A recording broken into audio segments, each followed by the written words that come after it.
Mana biko ịbịacha n'ụlọ ahịa ebe nna gị na-ere ihe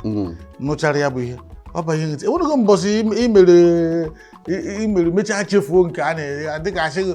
gị ime ihe na ịsụ ya n'ụlọ akwụkwọ enweghị etu o si baa gị ọnụ na ịsụgharị ya n'ụlọ akwụkwọ akwasị ga azọbụza ma ọ bụ na ma ejepụrụ gị mana uche na-abịa abịa wee naruo n'ụlọ akwụkwọ enye anyị composition anyị ede n'ụlọ akwụkwọ wee dịkwana ya na-akpacha ya nwe ihe aha nna m na-asụ were enweta ego dechasị nke ndele otu ụbọchị ticha anyị wee kpọọ onye kere onye na-aza Chika Ọkpara sị ya na ọmụnwa sị mkwụrụ ọtọ ebe ahụ stand up there will you stand up sị ya yes sir o nwere ihe mere sir ọ sị onye kụziri gị onye anyị na-ede ebe a na anyị nyere gị ese to write onye ọbụla dechi ya nke na ezigbo oyibo kedu ụdị oyibo idekasịrị ihe a gụkenere ya ụmụ ndị klaasị ngụba ihe ndel onye ọbụla dapụrụ ọchị ọ sị na-enye m last warning mbọsị ọbụla ga-edezi ụdị ihe a ya kpụje m na nke principal nsị anyị esa enyekwa anyị composition the other day midweek ntụtụrụkwa etu aha ma fada si de ewesị ya sụrụ m ya depịa pịa n'akwụkwọ ọ sị m bara nke a karịa m ude echi kwe m n'aka straight to the principal so principal na-aghọta ha oyibo nwoke a na-asụ na composition ya onweghị anyị kụziri ya ebe principal were na-anya sị na amapụ ihe a ga-aga akpọgo ihe ọ na nwoke m Chika say yes sir who taught you this English boy come here ka principal alias maka ọ Prince Okoli na onwe onye nwe ụlọ akwụkwọ Prince Okoli bụ onye nnobi mụ onye nnobi boy come here I know your father what kind of language are you what do you want us to learn from you or you want to learn from us sir principal sir this is the language my father used to sell his market and this market he has built a bungalow. Yeah, man, you guys just saw the bungalow. Bungalow now. Oh, bungalow. Bungalow who came my father. Bungalow. And he has bought motorcycle of mobility with this language. He made profit in his shed in Onitsha. Main market. I said, man, that your father sent you here to come and learn good English. Prepare you better in life,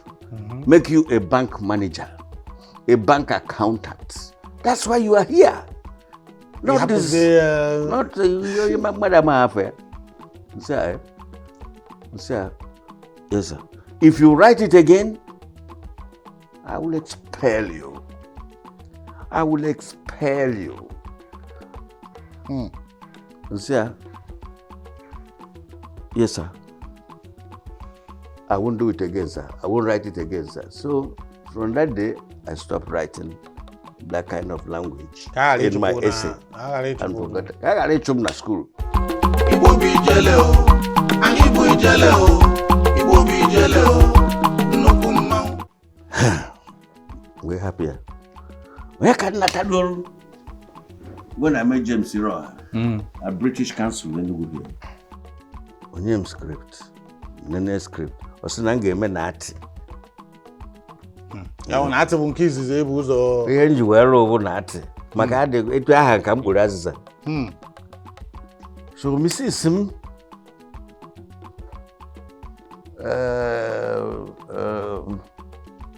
Ovularia. Ovularia. The one before Ovularia. Mrs. Sim na radio. Ya wona enu bugo onye ọzọ tupu Ovularia abịa. Before Ovularia abịa. Osoro abịa aba. O mgbe na bala aba ka Ovularia abịa. Ovularia join us na aba. Oba amechetakwa afọ. N'ote wee kpọọ James ire ha wee sị ya nwoke anyị na-eme imere na atị ọ dị gịrịgịrị mana onu ya dịkwa ka onu ihe anyị chọrọ ọ dịkwa ka onye ga-emetara anyị chief aha ya na Clarus pụrụ apụ na ọ ga-akakwa mete na efetu o siri fonu ya na etu o si asụ oyibo n'ụwa ya aka laikekwa ya wụ na ọ ga-aka masị ha wee sị m gwa m gụọ ya wee bupụta skript nye m wee n'anya ngụọ si andekwere aja ọ ihe ndị na composition na school asị m emezina ka bịa si m ọ ya gọrọ onye adị ebe a sana ya wee na-eme na school ndị eji gara ịchụ m na school principal ji sị m sụzie ya ọzọ abụrụ m onye nara ana na school onye ka ha bupụtakwara m ebe a mụsụwa Mr. James maybe and improve on it no nye ga ọkpa egwu gị mazị ka ị ga-esi gbanya bụ egwu nse hapụzi ya tụrụ m machirezie m ọ maha na o juru nkata ị na-ekpopụta ya wee faya kpachaghị nke m ụwa wee tie hey kịta ka afọ Chief Jesophat Okoroigwe alias 430 ebe kwuru si kpọta ya ụlọ atụfu na nwoke a ka a ga-akwa ịchọ ya achọ ọkwa etu a ka nsi wee mebezie Chief Jesophat Okoroigwe alias 430 Igbo bụ ijele o, anyị bụ ijele o, Igbo bụ ijele o, nnukwu mmanwụ. Anyị nụkwa na akụkọ n'ụmụ mgbe gị na okwu dapụtara n'etiti gị na nwa beghị bụ nna gị ukwu ya bụ Gringori gịnị sewere ọnụnwe m ụlọ na-esere okwu maka enwere mgbe m mechaziri ọ bụrụ ihe na asị gịnị na-eseru jiribe onwe ya na-esere anyị mana ka ezi ka o jizi mee na ọ nọkọtaziri ọ sịwa onwe ihe na-esere anyị mụ nwa na-asọpụrụ ya ka onye isi m o nwere mgbe m ji nọkọta wee tebụpụta isi si na ọmụnwa bụrụzi onye isi ndu Masquerade kwe na-aghọta ana m ehubere isi ka onye zụrụ m na the profession ịghọtago na-ehubere isi ka onye bidoro mmemme ahụ na-ezepụkwara isi ka onye na-achịkọba ya o producer so o nwere ihe na-esere mụ na ya kama na anọkata akụkọ ikekwe ọ bụrụ ebe ma Gringori o nwere mgbe ịṅụ mmanya na-adị ya mma okwe na-aghọta o nwere ike ọ bụrụ ebe anyị jere mụ nwa anaghị aṅụ ebe ndị nọ wine powerless ya na wine powerless niile bụ n'ọrụ na ide emetụ mmanya ọ bụ na ide emetụcha ka ọ bụ na ba no ana m aṅụ mmanya ọcha kama na mmadụ aṅụzi ya nke kama ọgwụgwụ n'ite ka ọ dọrọ n'afọ ka aha adịghị mma mana Paul gwara Timothy si ya aṅụta obere maka afọ ya bụ ihe na-aṅụ mgbe ahụ bụ maka afọ o nwere ihe dị na powerless ị gaghị aṅụ tombolikwo without powerful ọ dị possible so the secret of wine powerless bụ na Chief Zebrudaya Okoroigwe Nwogbo alias 430 nwere concoction ọ na-aṅụ concoction ya bụ Schweppes bitter lemon Zebrudaya na-aṅụ alcohol mana a na-akpọ ya wine powerless. That's why the meaning of powerless. Kedu etu osisi mezie unu? Kedu osisi mechaa mụ na ya? A sị na onwe ihe na-esere mụ na ya. Na ụmụ sịkwa ka asịwara. Onwe ihe na-esere mụ na ya. Mana unu mechekwara bịa ghọta ogwu na ọfụma. Ọ m nwanilie mgbe ọ nwụrụ. Ọ m nwanilie eji m echi wee jee nne ya. So no, nwere ndị mmadụ nọkata etukọta isi asị o ji wee bụrụ nke a zụrụ nke anọkata ọjọọ sị na anyị nụkwa ihe na-ahịa ọnụ nsị na-asị na anyị na-ese okwu nsị anyị ekwenye esebe na o nwere ife sere mụ na Gringori akabọg nọtịrị nwe ihe na-esere mụ na ya ha ma achụrụ nwaanyị ọkwe na-asị ka eme na mụ na ya na-eji na m na-eji achụ nwunye mgbe na nwunye ya na-asị na nna abịakwute ide achụ nwaanyị mana nwaanyị na-achụ nke na-achụ ibe ya maka enwe natara ihe ọchụchụ ndị nwaanyị aha ajụmajụ na mbịa onwere mgbe nwaanyị ji ajụmajụ na mbịa mana m ada eje nọọsụ gị wa ịbịazi bụ nsogbu wee mụ ada ebiko maka na aha na ada m ene anya maka ndụmọdụ m na-enye na program New Masquerade ị chọghị imebi ihe ahụ achọrọ m imebi ihe m na-ekwu ịkwụba ndụ anyị ọtọ na ụmụ anyị na-etolite ịkpagharị ha anya na onye a na-asị anyị emere nke mee nke na nne ya na-ekwu ebe ahụ so ana m eme nke a ọ dị mma ka ị bịa n'ihe gbasara ezinụlọ asị m ị ga-akọrọ anyị ihe gbasara ezinụlọ ilotakwa ịkọrọ anyị maka etu isi zute nwunye gị maka dịka i kwuru ị da-achụ nwaanyị kezi etu gị na-esi wee zukọta etu isi zute nwunye ọ nna gị gara nụtara gị mgbe ha na-atụ aka kpọta ihe na ihe isi m nara onye nna anụ kịta abụrụ ya bụ nwunye m nke izizi onye m ji aka nchọta alụmdi mụ na akarị nọ 30 days ọnwụọ eje mgbacha nkwụ ya ruo izu ụka ịtọ ka izu ụka ịnọ Igbo bụ ijele o anyị bụ ijele o Igbo bụ ijele o nnukwu mmanwụ ilotara afọ ihe a mere kedu afọ ọ nwụrụ kedu afọ nwunye gị nke izizi nwụrụ agmecheta is it not 70 is that 78 1978 n'ihu mgbe ahụ that's 78 or 79 78 or 79 echefu I can't remember now or fed now ị na-ekwu na nke ahụ bụ nke iji aka gị chọta nke ahụ nke a ka m ji aka nchọta onye chọtaziri nke ka etu si chọta ya nka mụ nwa kwado ịchọrọ ọzọ ka a kwachara nke mbụ na m sị na ka na-apụ ala nsị ọgịrị na-emerụ n'anya m na-eti anya pembe m na-enwe trafiketọ n'anya asị ma m enwee trafiketọ ọ dị ka were apụ ala na onye nwa ga-achọtasịrị nke kịta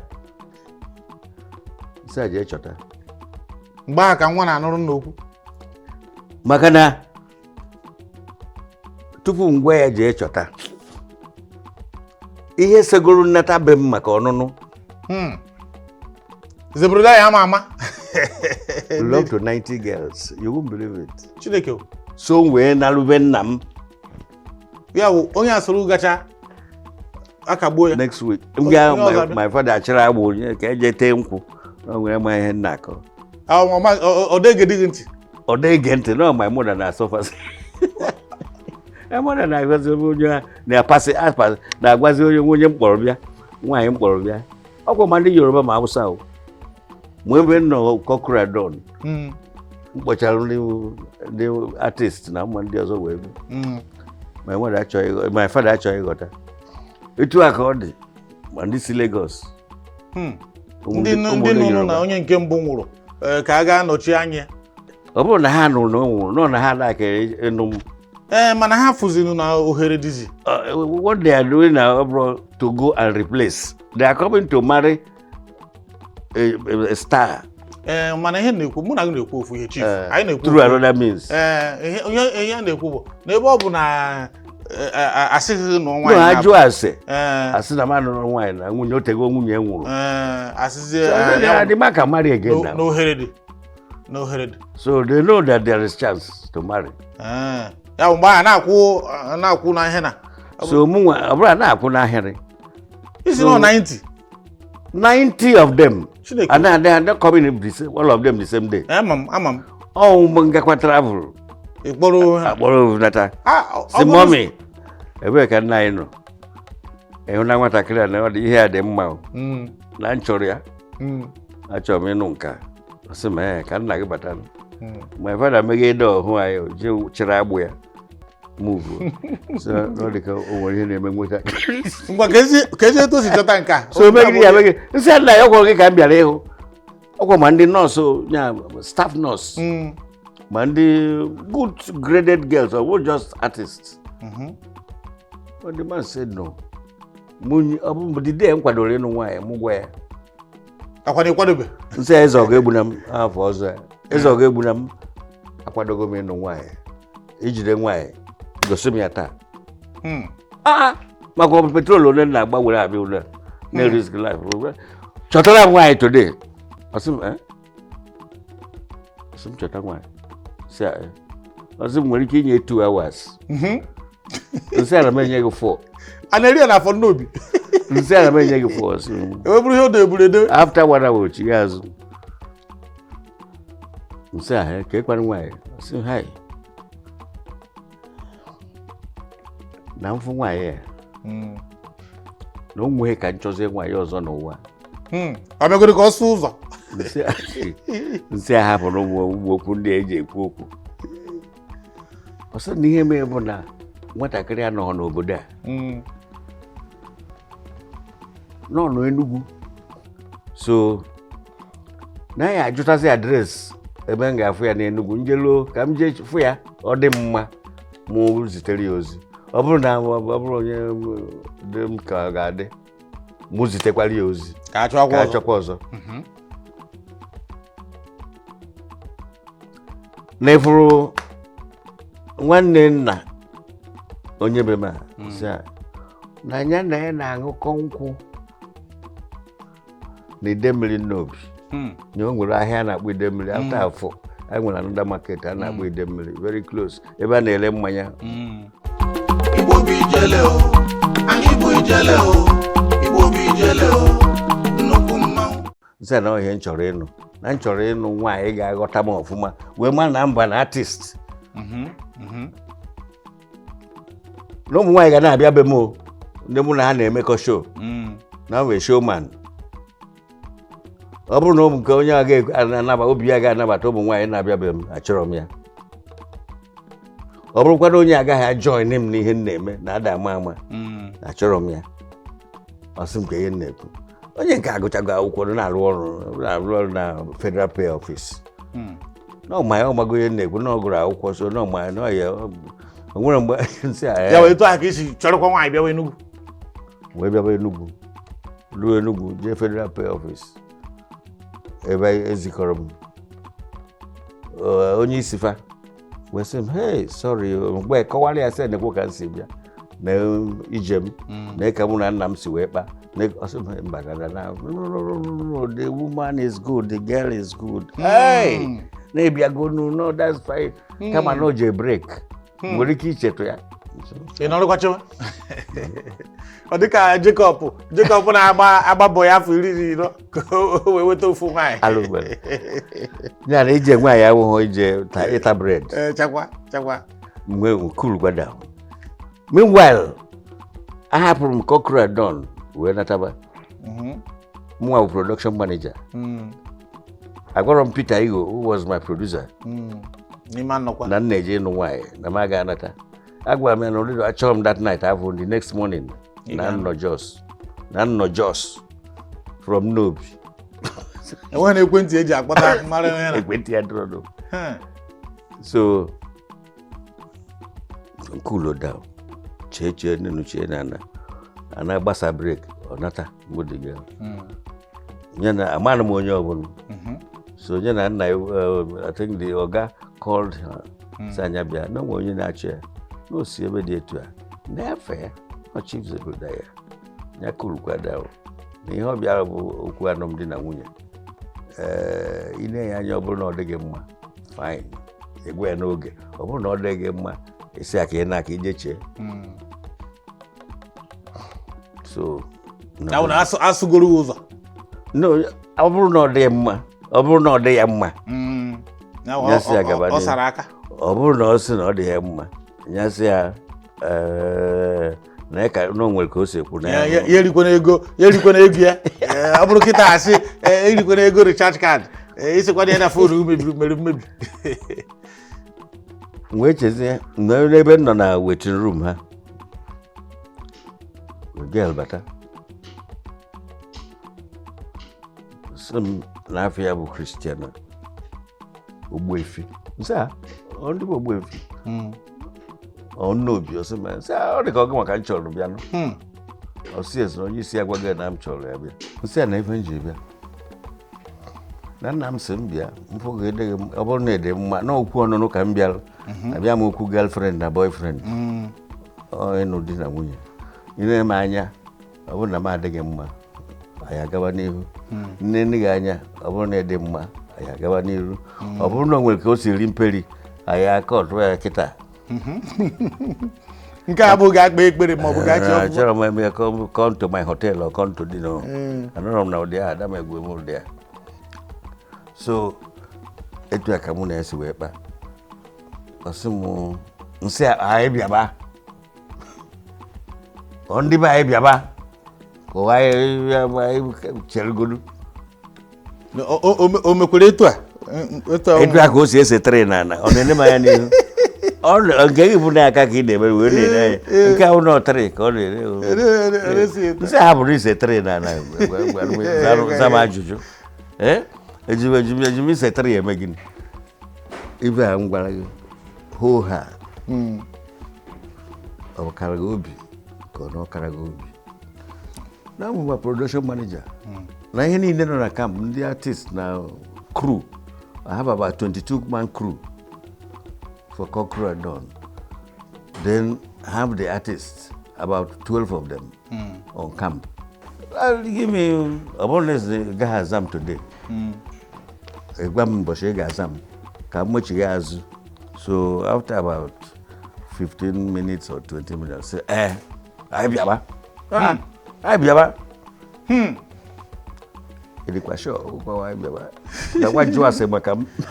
mana ọ marụgo onye bụ chief Zebrudaya mgbe ahụ agbananụ ya n'azụ mgbe a na-egwe fọm si n'obi ruo Enugu ozi ya gaa na onye dị etu a na-abịa ịfụ ya nyasị ya ọ bụrụ ije okenye jiri n'azụ Igbo bụ ijele o anyị bụ ijele o Igbo bụ ijele o nnukwu mmanwụ oge ha bidoro Nollywood nke agba n'ọkịta ọ ndị marketers bi Ọnịcha bụ ndị isi ha nwa bụ producer ha nwa na-ewe ndị ha chọrọ na ndị ha chọrọ ọgwe na-aghọta so amasị na egwu na-atụ ha ịbịakwa ụdị mmadụ m ka m ga-asị nọ ife ọzọ sọsọ ofu Chukwuma nke ọzọ wee bụrụ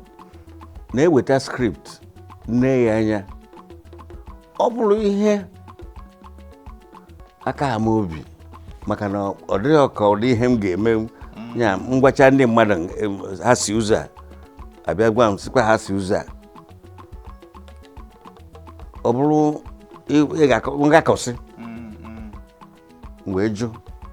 na m ya eme ụdị a wee na-aghọta na m ewepụtago onwe m si na ebe a ka m kwụ mbọsị nwere mmemme ga-egosi onye obi ya kwụ straight dị ọcha ịkpọ m na ọ bụrụ na m adịghị mma asị ya na ibe m bụ na ihu m jikwa ihu nsị a o nwere ihe ihu mere na onyonyo nọọ ihe edere ede ka onye agha ga na-eso wee na-agbakwunyezi ọgụgụ isi ya o wee chaa ihu n'onye akpatara na-adịghị afụ m na ya wee na-aghọta emezie ha sị mba na anaghị agba ewepụ m na onwere ndị a na-amapụ ị ga-ahụ na onwere ndị a sị ha mapụ gasịrị mgbe ahụ emụọsụ ọfịa ha ịghọta ebe na-egwu amapụ amapụ na ka ha mebe etu ha si wee chọọ ya mụnwa adapụ ha adapụ na ọdị na-akpọ m ịkpọgodo ntata si na ọya na-aya eme tata ọkwa mụ na gị na ebe a na-ekwu ka m ụtụtụ asị gị jee kunye mmiri ka ṅụọ asị gị kute mmanya ka ṅụọ arụsị gị ka m rigodo n'ehihie ma ọ ka nye kpọọ ụtaba ọkwa nọ m ya na-ekwu ya kemgbe ụtụtụ a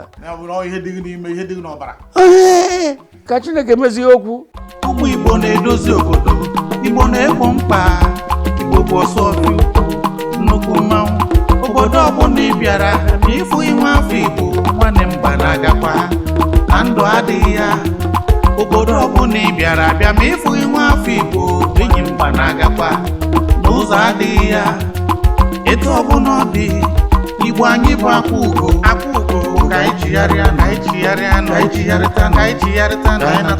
anyị natazịa ka anyị dozie obodo anyị Igbo bụ ijele o anyị bụ ijele o Igbo bụ ijele o nnukwu mmanwụ ijele o anyị bụ ijele o Igbo bụ ijele o nnukwu mmanwụ n'ezie ha anyị nwere mmadụ Igbo anyị nwere mmadụ ndị na-agba mbọ mebe obodo Igbo anyị nwere ijele ndị na-eme ka obodo makarịa onye echefu naanị Igbo eziokwu anyị nwere mmadụ Igbo anyị nwere mmadụ